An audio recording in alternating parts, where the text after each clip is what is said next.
Bismillah, alhamdulillah, wa salatu wa salam ala rasulillah. Assalamu alaikum wa rahmatullahi wa barakatuh. Alhamdulillah, we praise Allah subhanahu wa ta'ala. Ask him, send peace and blessing, his beloved and our beloved Sayyidina Muhammad sallallahu alayhi wa sallam.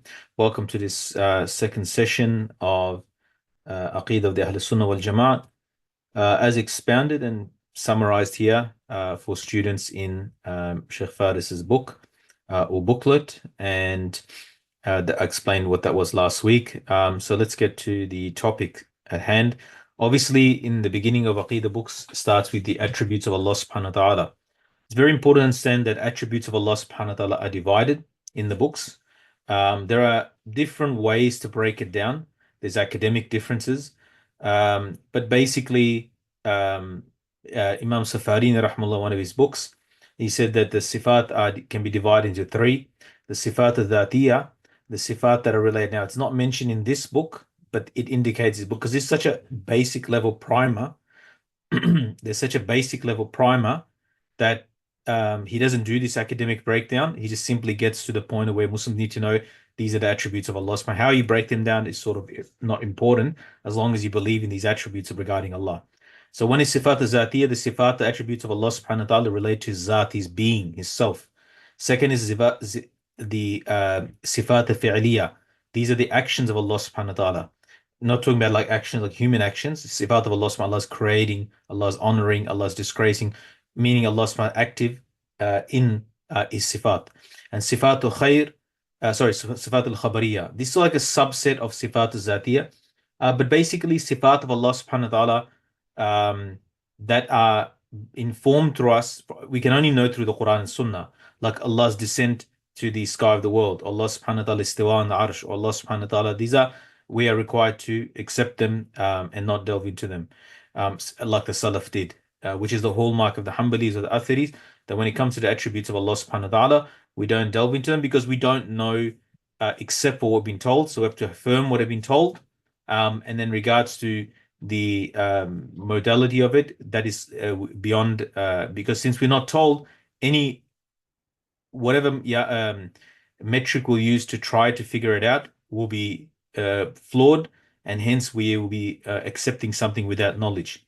So the sifat, Imam Safarini rahmullah in his book explains the sifat of Allah subhanahu wa ta'ala, zatiyah, that's to do with zat, are agreed upon among the Ahl Sunnah wal Jamaat of the Athariya, Ashariya, Maturidiyah.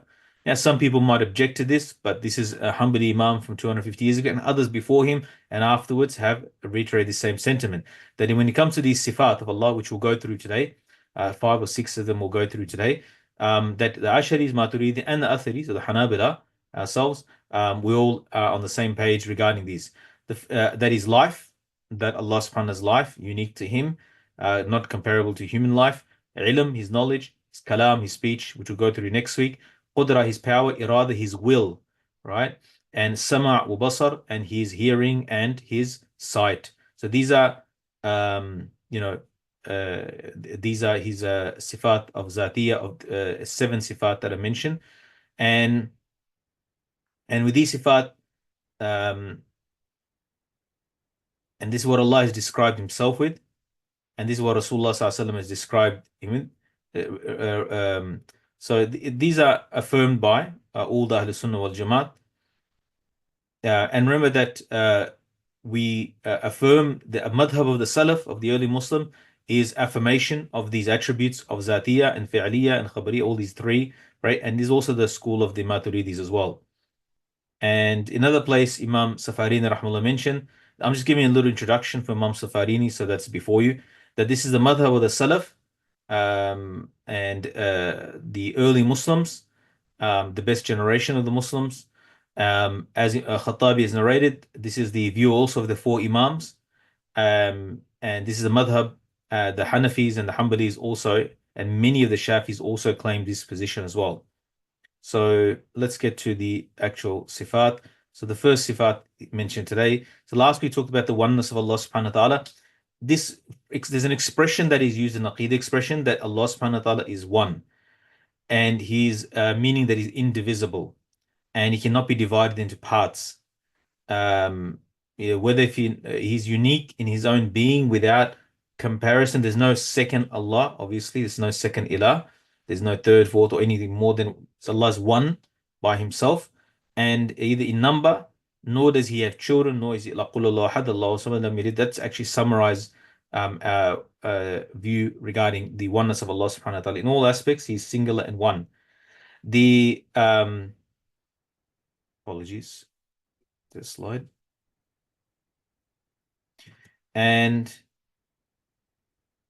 that Allah subhanahu wa ta'ala, He has, so here the question is, what is obligatory upon a Muslim to believe in regards to the attribute of ilm, knowledge?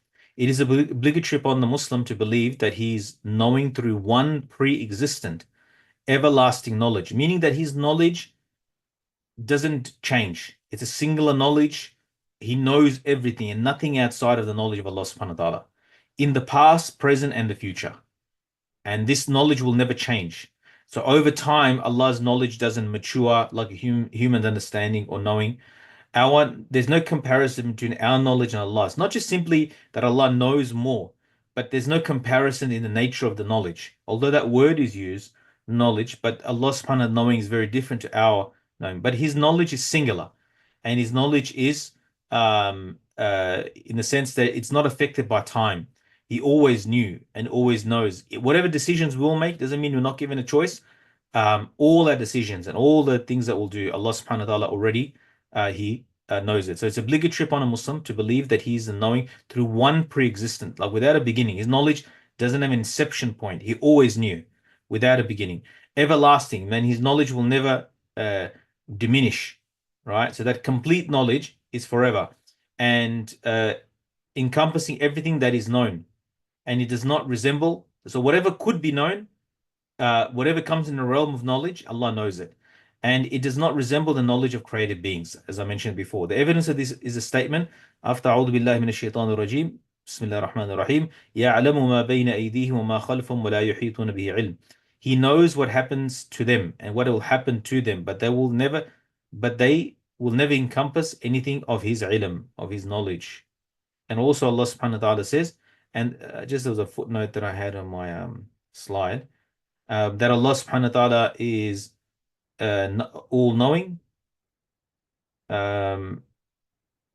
This is from Kitab al-Ayn al-Athar, the way it's mentioned there, one of the books on the syllab. Maybe I get to teach it sometime in the future. But that Allah subhanahu wa ta'ala is knowledgeable with His knowledge, that is singular, is one, without a beginning, forever. It's zati, meaning it's to do with His self, that He has in itself knowledge, and it is encompassing everything that could be known, the whole of it or the part of it, right? And His knowledge is not renewed or refreshed or learnt anew or revised. This is human weaknesses or frailties or that we forget and we're reminded, right? Yeah, so therefore, and so Allah subhanahu wa ta'ala's knowledge is complete. So let's continue with that. And the statement of Allah Ta'ala, أَلَا يَعْلَمُ مَنْ خَلَقَهُ وَاللَّطِيفُ الْخَبِيرُ. Does He who created not know, while He is the subtle, the aware, or the all-aware, right? And the statement of Allah. So these are the dalils, the proofs of the knowledge of Allah. يَعْلَمُ مَا فِي السَّمَاوَاتِ وَالْأَرْضِ وَيَعْلَمُ مَا تُسِرُّونَ وَمَا تُعْلِنُونَ وَاللَّهُ عَلِيمٌ بِذَاتِ الصُّدُورِ. He knows what is within the heavens and the earth and knows what you conceal and what you declare, and Allah is knowing that within the breast. So these are some verses that express the knowledge of Allah subhanahu wa ta'ala. So we should have understanding as a Muslim, because this is throughout the Quran as well. These are a few examples given through the Hadith. There's nothing outside the knowledge. So one of the sifat al-zatiyah, the sifat of Allah subhanahu wa ta'ala self of being, is that He is all-knowing, right? So He's al-alim, He's al-alim. Okay. The second attribute is the attribute of power, qudra, right? Qudra, what is obligatory upon a Muslim to believe regarding the attribute of the power or al-qudra?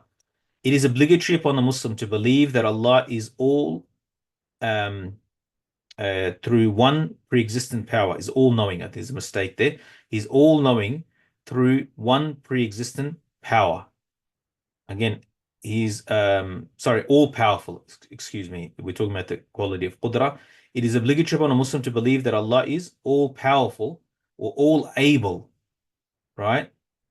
Through one pre-existent power. As mentioned about the sifat knowledge, that it's without a beginning, without an end, it's one, it's indivisible, and it's absolute, and there is no nothing outside of the knowledge. Similarly, there's nothing outside the qudra, the power of Allah subhanahu wa ta'ala. His power is over all of his creation. He has power over all of it, absolute power. The evidence of this is his statement, وَهُوَ عَلَى كُلِّ شَيْءٍ قَدِيرٌ, very clear, explicit, the beautiful part in Surah Mulk, and he is all powerful, all able, right, to do all things. All right, so this is the ayat is very, very clear. In Ayn al-Athar, he mentioned the qudra, that he is able with a power singularly, a singular power that exists, that is forever, that is without a beginning, and it's to do with his being, right? It is a personal attribute of Allah subhanahu wa ta'ala, and it is connected to all that is possible, and there's nothing in the past or nothing that is in the future except that Allah subhanahu wa ta'ala's power is connected to it, controls it, and so, right? So nothing is outside the power of Allah. The statement of Allah Ta'ala, قُلْ هُوَ الْقَادِرُ, say he's al-Qadir, he is all able. Right? So the second attribute is al-Qudra. So the first one is ilm, second is Qudra. These sifat zatiyya of Allah subhanahu wa ta'ala. The attributes of will, irada. So what is obligatory upon the Muslim to believe in regards to the attribute of irada, the will of Allah, right? The mashiyyat of Allah, the will of Allah subhanahu wa ta'ala. It is obligatory upon the Muslim to believe that Allah Ta'ala wills through one irada or will. The evidence of this is statement, إِنَّمَا قَوْلُنَا لِشَيْءٍ إِذَا رَدْنَاهُ أَن نَقُولَ لَهُ كُن فَيَكُونَ. If we ever will something, right, we make irada of something to exist, all we say is be, and it is. So Allah subhanahu wa ta'ala wishing, or Allah subhanahu wa ta'ala is not like, the words don't do wanting or he wills. Right? So if you apply that to human being, I will something, or so we cannot know Allah subhanahu wa ta'ala without any weakness. Allah subhanahu wa ta'ala expenditure of energy or resource. Allah subhanahu wa ta'ala, when he wants something, wishes something, orders something, makes irada, as he's saying here, will something, makes irada something, that will happen. He said, and the expression be, and it is an expression of, what? That Allah subhanahu wa ta'ala's irada, that all he has to do, if he ever wills something, says be, and it is. It is that easy for Allah subhanahu wa ta'ala. Right? And also in Surah Baqarah, Allah subhanahu wa ta'ala's statement, yuridu bikum al-yusra wa la yuridu bikum al-usra. And Allah intends, yuridu means he intends, he wills, ease for you ease, and does not intend for you hardship. So that means irada is Allah subhanahu wa ta'ala's attribute, and it's an attribute related to his zat, his being. All right. The attribute of life, hayat. What is obligatory upon the Muslim to believe regarding the attribute of hayat? Right? So, answer, it is obligatory upon a Muslim to believe that Allah subhanahu wa ta'ala is hayy, alive, through one life, ever present and pre-existent. Again, the same expression is repeated. The evidence of that is his statement, Allahu la ilaha illa wal hayyul qayyum, Surah Allahu la ilaha illa wal hayyul qayyum, Surah Baqarah. And there is no deity except him, the ever-living and the self-sustaining. Al-Hayyul Qayyum is always mentioned together. So that is so ever-living. So he's alive, subhanahu wa ta'ala. But his life is not like the life of creation. Like for example, we're alive. We're alive. Allah's made us, obviously we depend on Allah subhanahu wa ta'ala. But then Allah subhanahu wa ta'ala has made a lot of means as a thing. Allah subhanahu wa ta'ala's life is not contingent on anybody else. Like we need oxygen to live. Allah's made it such. There's a rule of His world. You need to breathe, you need to eat, drink, and so forth. Under normal circumstances, these ways you survive. But Allah subhanahu wa ta'ala is not in need for it. Well, Allah doesn't need it for us either, but Allah's made it such. Like the angels of creation who also pray and so forth, and they do physical activity in the sense that they do move and travel and so forth, but they don't need food and drink. So Allah has made that need for us, and we test it through those, and we are called to account for that. We earn for that, and we have to be called account for our earning and going after seeking the rizq that we need. Allahu la ilaha illa wal hayyul qayyum, say, and Allah, there is no deed except him, the ever living. Right? So this is Allah's attribute of zat, of self, one of the attributes. The statement of Allah Ta'ala, huwa al-hayyu la ilaha illa hu. He is the ever living, there is no deity except for him, subhanahu wa ta'ala. So there you go. Like, so that's the next attribute, which is hayat. So hayat is the attribute. Al-Hayy is the name of Allah subhanahu wa ta'ala. Al-Hayy is the name of Allah subhanahu wa ta'ala, meaning the ever-living. All right, the next slide is, what is obligatory upon a Muslim to believe regarding the attributes of Allah's hearing and seeing? Answer, it is obligatory upon the Muslim to believe that Allah subhanahu wa ta'ala is all hearing and all seeing through his hearing and sight, which are pre-existent, right? His hearing and his sight is pre-existent, pertaining to everything heard and seen. And they don't resemble the hearing and seeing of created things. So I've translated the word of hearing and seeing. We translate it as hearing because that's what it means in Arabic language as well, when we talk about humans hearing and humans seeing. But again, we have to focus on the part of it that don't resemble the hearing and seeing. The words resemble, even in English, we're saying hearing and seeing. That's the same meaning in Arabic. But in Arabic, if you understand that the hearing and seeing of Allah is like the human hearing and seeing, of course, there's shirk, and we're attributing that something is not attributable to Allah subhanahu wa ta'ala. However, hearing and seeing in the Allah, when it comes as an attribute of Allah, the attribute of hearing and seeing, so there are two different attributes. These are part of the seven attributes of Allah subhanahu wa ta'ala that everybody agrees. These are Allah subhanahu wa ta'ala's Zati attributes. The evidence for establishing these two attributes, لَيْسَ كَمِثْلِهِ شَيْءٌ وَهُوَ السَّمِيعُ الْبَصِيرُ. It's an amazing ayat, this one. There is nothing like unto him, and he is the all-hearing and all-seeing. So there's no thing like Allah. لَيْسَ كَمِثْلِهِ شَيْءٌ. There's no thing, there's a negation made. There is no similitude, no resemblance of any creation to Allah subhanahu wa ta'ala. Right? So there's no creation, there's no thing, shay, and this saves us from a lot, right? This ayat is such an amazing ayat, and you'll see it in, especially when it comes to the attributes of Allah subhanahu wa ta'ala. This uses dalil, not just for the attribute of Sami' and Basir is all hearing and all seeing, but also for the principle of affirmation of Allah's attributes, and also doing tanzih, or we are disassociating Allah's attribute, that what is not befitting Allah is not to be mentioned. We don't make similitude to Allah subhanahu wa ta'ala. These are types of shirk, right? That if these are shirk, that if you make Allah resemble the creation, or the creation resemble Allah. Let's say, for example, someone takes the attribute of Allah subhanahu wa ta'ala, he's the creator. Is there another creator that brings things into existence? Yeah, whatever we have, there's a camera in front of me, there's a desk here, there's a chair, I'm saying, yeah, this was made by a human being.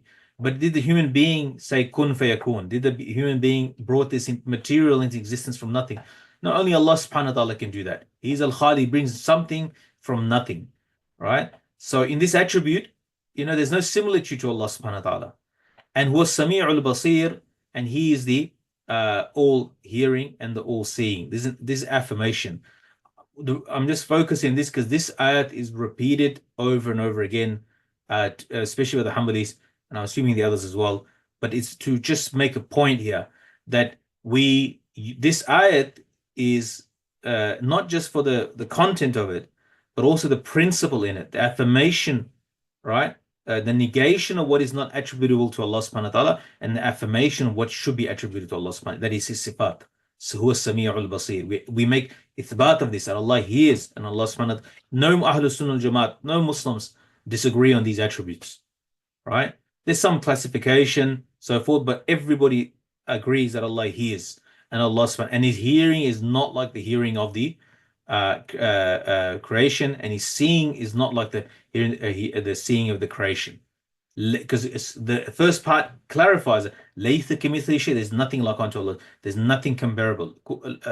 There's no comparable. There's no equivalent. There's no to Allah subhanahu. There's no attribute that resembles the attributes, right? So then it continues. قُلْ انظُرُوا مَاذَا فِي السَّمَاوَاتِ وَالْأَرْضِ وَمَا تُغْنِي الْآيَاتُ وَالنُّذُرُ عَنْ قَوْمٍ لَا يُؤْمِنُونَ. He, Allah, said, fear not, verily I am with you both. I hear and I see. أَلَمْ يَعْلَمْ بِأَنَّ اللَّهَ يَرَى. Does he not know that Allah sees? قَدْ سَمِعَ اللَّهُ قَوْلَ الَّتِي تُجَادِلُكَ فِي زَوْجِهَا. And indeed Allah has heard the statement of her that disputes with you concerning her husband. So these are the attributes of Allah subhanahu wa ta'ala, and that we are required to know these attributes. And as Muslims, it's an automatic thing. that we learn these basics, because, like, for example, Allah seeing and hearing, you're hearing khutbas, speeches. Allah saw, like, just this is a academic presentation, aqidah class, academic presentations. But as Muslims, the idea that we never hear our whole life that Allah hears, the fact that you thought dua, that someone hears your dua, isn't it? So it's therefore, the fact that we understand that someone hears a dua, doesn't that tell us that, that tells you the quality, and that Allah sees you. You can present to Allah subhanahu wa ta'ala. Like, even we say, Iyyaka na'budu wa iyyaka nasta'een. Allah, only you we worship, only you ask for help. We're calling Allah subhanahu, isn't it? One of the Ibn Qayyim rahmatullah alayhi mentions at the beginning of where was it? In Asrar al-Salah, the secrets of Salat, he said, like, even the dua at the beginning, dua istiftah, the beginning of Salat, Subhanaka Allahumma wa bihamdika wa tabarak asmuka wa ta'ala jadduka. His Salat is iqbal ala Allah. Salat, 5-time prayers, is to turn to Allah subhanahu wa ta'ala. And the dua istiftah is like you're coming into the royal court. Subhanak Allahumma, glory to Allah subhanahu wa ta'ala, bihamdika, tabarak, with your praise, tabarak asmuka, blessed is your name, ta'ala, you're addressing Allah subhanahu wa ta'ala. Before you're going to make a request in Surah Fatiha and make dua, you are making this long, like, it's like you're coming into the court and you're using the proper titles and addresses before you put your request before Allah subhanahu wa ta'ala. So I was just having a look at something else, and next week's slides are going to be obviously longer, but I'm just looking at some of the reading some of the, and that's the last slide for today. So inshallah we'll just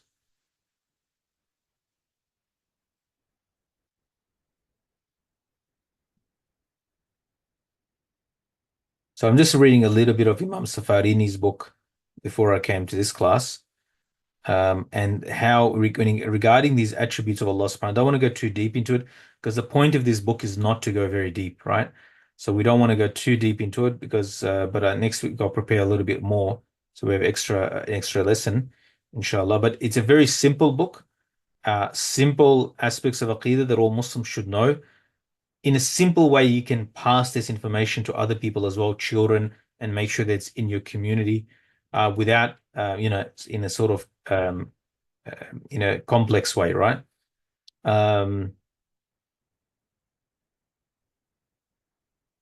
So Imam Safarini said that when it comes to the sifat of Allah subhanahu wa ta'ala in regards to his life, his qudra, his irada, his saman, basar, ilm, kalam, these are the ones we read today, right? So this is from his book Kitab al-Lawal Anwar Sunniya wa Lawaq al-Afkar Sunniya. So he Sunniya, right? So he said that that from the groups that affirm the sifat of Allah subhanahu wa ta'ala, hayat, life, qudra, power, we read, all right, irada, will, sama, hearing, and basar, seeing, wal ilm, knowledge, right, and kalam, which we'll cover next week inshallah. They are the Asha'ira and Maturidiyya, and manhahu min ahli sunnah, and whoever follows their way from the ahli sunnah, from the followers of the four imams, right? And then he goes, in some attributes they differ, but generally these attributes, there is a consensus on these attributes. And he said that and there's a group that affirm what Allah has affirmed, subhanahu, and his Prophet sallallahu alaihi wasallam has affirmed. All right, and they take about what is mentioned there without going delve into it. And they will negate the howness, the modality of it, and any similitude to anything, as I mentioned now, laysa kamithlihi shay.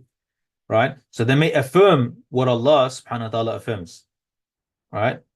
But they affirm the existence of this attribute because Allah has mentioned them, without going into definitions and limitations and so forth. Right? So if they say the hand of Allah subhanahu wa ta'ala, they will affirm the hand of Allah, that Allah subhanahu wa ta'ala hand, because Allah has mentioned a hand or face or hearing or seeing, because these are all put, the Hanbalis put all these attributes together. So Allah subhanahu wa ta'ala's attributes are the attributes of Allah, and he has affirmed them for himself. Right? Since he has affirmed them for himself, that we don't say, the Hanbalis don't say, this is the main point of disagreement, probably 2-3 issues, is the main, I mentioned this previously, is we don't do figurative, metaphorical interpretation of Allah's sifat. We apply that to these sifat, these 7, and also to other sifat as well. We don't say that the hand means ni'mah, bounty, or strength. We don't say hearing and seeing means knowledge, right? Or we don't do the other extreme that we say hearing and seeing means physical limbs like eyes and a tongue and so forth. And this is what Khattabi is narrated from the Salaf, right?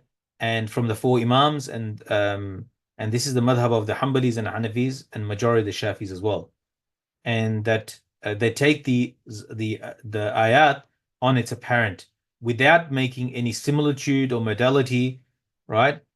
And there's nothing needs to be said more than that, because what we're doing is trying to affirm the affirmation of existence of these. Since they are mentioned by Allah, they exist, but we don't affirm the howness, right? And we don't turn to making figurative interpretations like the Ash'aris do and others do, because we are not sure. We would be talking without knowledge. Even though we have knowledge, we are not certain something Allah subhanahu wa ta'ala told us, therefore we will not be. And Qadi Abi Ya'la rahmatullah says in Ibtal al-Tawil, you cannot reject these narrations based on interpretation. We have to take them on the apparent, that Allah subhanahu wa ta'ala does not resemble his creation, right? So we don't make similar to Allah subhanahu wa ta'ala. And he goes, that is what is narrated from Imam Ahmad rahimahullah and all the Imams, may Allah subhanahu wa ta'ala be pleased with them. And so he said, and you find this in the speech of Zuhri, Makhul, Malik ibn Anas, Imam Thawri, Wallayth, Hamad ibn Zayd, Hamad ibn Salama, Ibn Uyayna, Fudayl ibn Iyad, Waqi', Abdul Rahman ibn Mahdi, Ishaq ibn Rahway, Abu Ubaid, Muhammad Jarir Tabari, وغير من هذا. Though you find them, what they've said is very similar, right? And this is what we trace it back to the Sahaba radiallahu anhum, that they will not engage in ta'wil, figurative interpretation.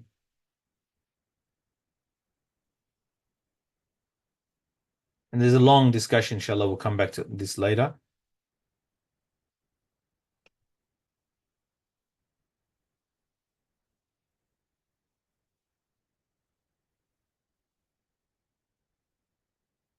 I'm just translating, so I'm reading it and translating for you, inshallah. And he said, everything that is in the Quran and Sunnah, we take it on the apparent, not figuratively or metaphorically, when it comes to the attributes of Allah, that is. But as for the Jahmiyyah, Mu'tazila, all of them, and the Khawarij, all of them, they deny this. Some of them they take as haqiqatan, some of them that they take as a figurative.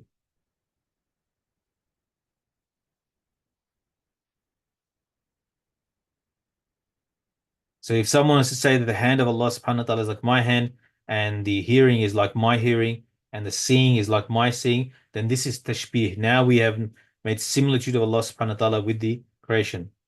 But if he says, for Allah subhanahu wa ta'ala there is hearing and see, and there's a hand, right? And he doesn't say that it's like my hand. And there's no similitude to his hand, there's no similitude to his hearing, there's no similitude to his sight, right?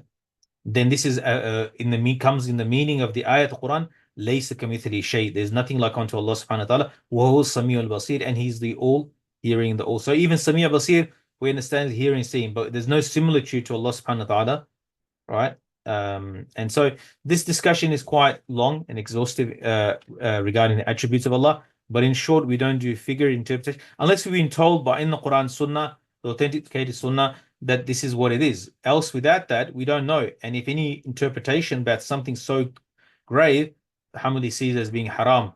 Literally, why? Because we're talking about something that we're not certain about. We're not talking just about a fiqhi masala or something of like tahara masala. We're talking about the zat of Allah subhanahu wa ta'ala based on interpretation. And that is a big no-no, not just for Imam Ahmad, but all the names that I mentioned before, those early Imams. This will be unacceptable to them as well.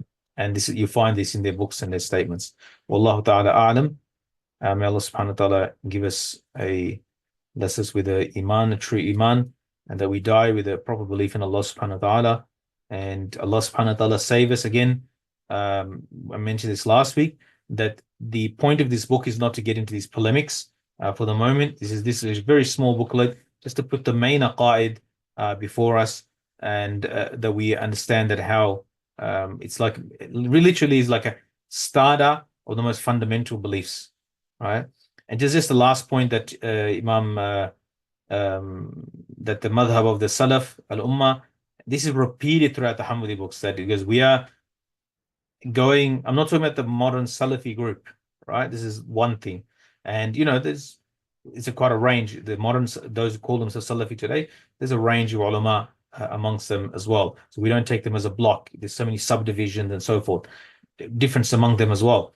But I'm talking Salaf, we actually talking the actual Salaf, the first 3 centuries of the Imams, the Sahaba, Tabi'in, Tabi'in, as early Imams, first 3-4 centuries of Islam. There's a what is a Salaf is, there's a discussion around that. But basically the madhab of the Salaf of the Ummah, the seniors of this, the Imams and the Hanabila, and whoever follows it, is to affirm these attributes of Allah subhanahu wa ta'ala, right? And not to make figurative interpretation.